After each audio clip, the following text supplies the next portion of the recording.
Chapter 4 discusses the weapon of social proof. In general, this means that we look towards other people to find out what is correct. We tend to view a certain behavior as more correct when we see other people performing it. The book uses an example of what to do with an empty popcorn box in a movie theater. We're more inclined to leave it in the theater rather than throw it away when we see other people leaving theirs as well.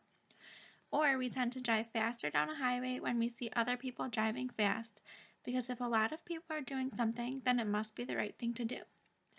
Sales consultant Cavett Robert states that since 95% of people are imitators and only 5% are initiators, people are persuaded more by the actions of others than by any proof we can offer.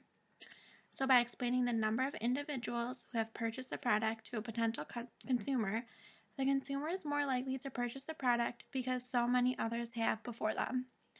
If we see that a large number of people find the idea correct, the more the idea will be correct.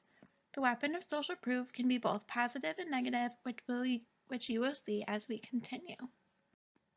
Weapons of influence work better under some conditions than others. In this case, social proof works best under uncertainty and similarity. In terms of uncertainty, the book uses multiple examples of bystanders. In times of emergency, groups of bystanders tend to watch the incident rather than help those involved. This can be for many reasons. They may think someone else called for help, or they may simply not want to get involved. In times of uncertainty, the natural tendency is to look around at the actions of others for clues. If no one else is lending a hand, most people don't want to be that person astray from the crowd. On the other hand, another working condition is similarity. We are more inclined to follow the lead of a similar individual than a dissimilar one. In short, we are more inclined to purchase a product or act in a certain way when we see someone similar doing the same thing. As you will see in the next few slides, social proof can have its consequences. Depending on the size of error this weapon creates, the consequences can vary and may even be severe. So how do we make use of this weapon that can not only benefit us, but can endanger our welfare? We must recognize when the data are in error. There are two types of situation where incorrect data can cause the social proof to give us negative outcomes. The first is when social evidence is purposely falsified. This is when we're given impressions of how things are and how they want us to perform. An example the book explains is canned laughter of comedy TV shows. The second error is when natural errors can cause a snowballing social proof. We assume that if a lot of people are doing something, they must know something we don't. Therefore, we tend to follow without knowing the whole truth. Social proof should never be trusted fully. We must take a little precaution before reacting and giving into this weapon of social proof. One of the first examples of social proof that Cialdini presents is the research of psychologist Albert Bandura on curing people's fears and phobias. In the first study he presented, young children who were terrified of dogs simply sat and watched another young child happily playing with dogs for 20 minutes a day. In less than a week, more than half of the children were willing to get in the playpen with the dog. Even more surprising, they were willing to stay in the pen, petting the dog, while everyone else left the room. When researchers followed up about a month later, they found that the kids did not revert back to their fears. They were more willing than ever to play with the dog. In a second, similar study, they found that live demonstrations of kids happily playing with dogs were not necessary to get other children over their fear. Simply watching film clips of a similar nature had the same effect on children with a fear of dogs. Because these children were watching others play with dogs in a happy, non-fearful manner, they too accepted it as not scary. It is worth noting that the most effective film clips were the ones that showed a variety of other children playing with dogs, and not just one. This led Cialdini to explain that social proof works best when the proof is provided by the actions of a lot of other people. Another example Cialdini presents to showcase social proof in action is the Werther effect. This phenomenon was discovered by Dr. David Phillips and states that suicides tend to increase after other stories of suicides are highly publicized in the media. This is also known as copycat suicide. Phillips' research has shown that an average of 58 more people who would have otherwise lived commit suicide within 2 months of a front-page suicide. Surprisingly, the increases in suicide rates correlate with the geographic regions the stories are publicized in. In other words, suicide rates don't increase in areas where the story was not publicized and people did not see or hear about it. Because of this, the more coverage a suicide story got throughout the country, the more suicides that took place after the fact. This phenomenon also applies to fatal car accidents and plane crashes. Phillips found that the average number of people killed in a fatal accident is 3 times greater if it takes place a week after a publicized suicide than if it was to take place 1 week prior. He also found that the victims tend to die 4 times quicker than they normally would. Phillips attributes all of this to one thing: copycat suicide. He concludes that the people who cause these accidents have also experienced the Werther effect, but decide that they do not want their death to look like suicide for one reason or another.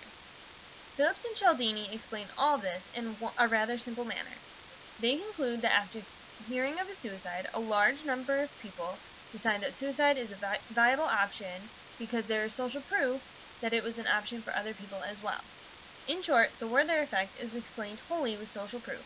People decide how they should act based on how they see others acting.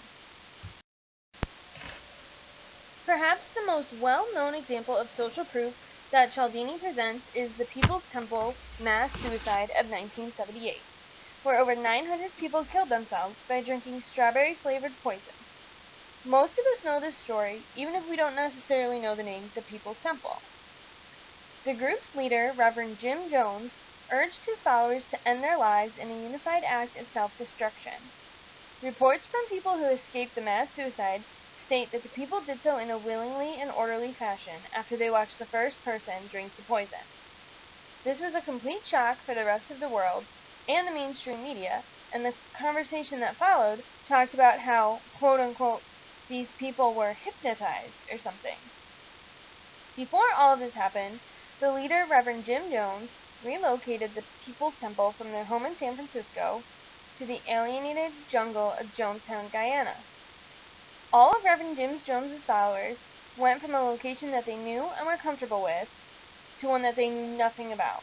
They were thrown into a hostile country with strange people and unfamiliar customs, and so they were faced with uncertainty seemingly everywhere they went. Cialdini points out that when people are uncertain, they look to the actions of others as a guide for their own actions. This is the basis of social proof, using other people as a confirmation for how you yourself should act.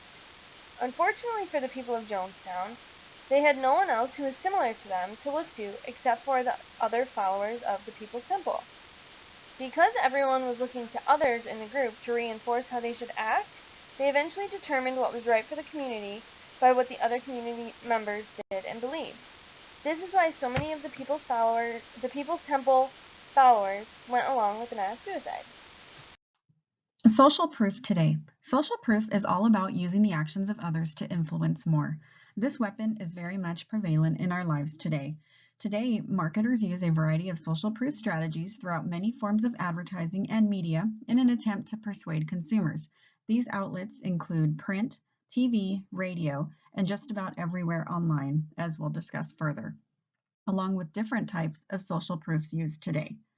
Consumers, often unaware of the tactics being used to influence their decisions, fall right in line with marketers' goals. Next, we'll look at 4 real-life examples of social proof at its finest.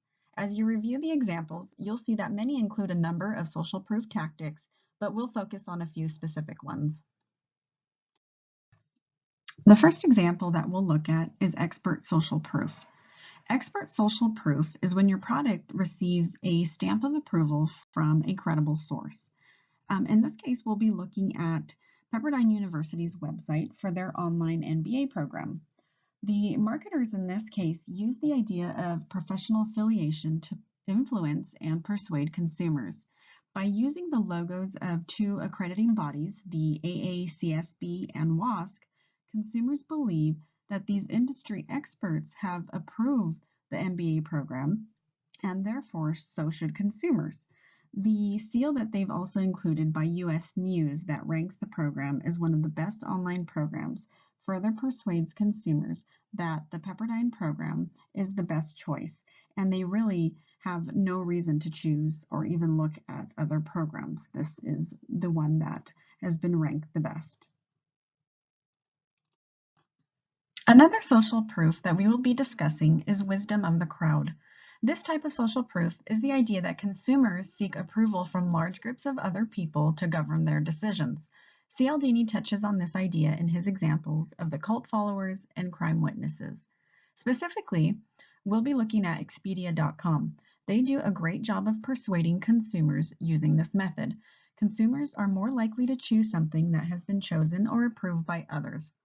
When searching for hotel deals, the site strategically gives 3 examples of how many people are interested in the same hotel. And they use the information to create urgency among consumers. They first state 217 people are looking, so book now. They also state 193 people booked in the last 48 hours. And they further create urgency by stating that someone booked in the last 16 minutes. These details further influence the consumer to make the same choice that many others have already made.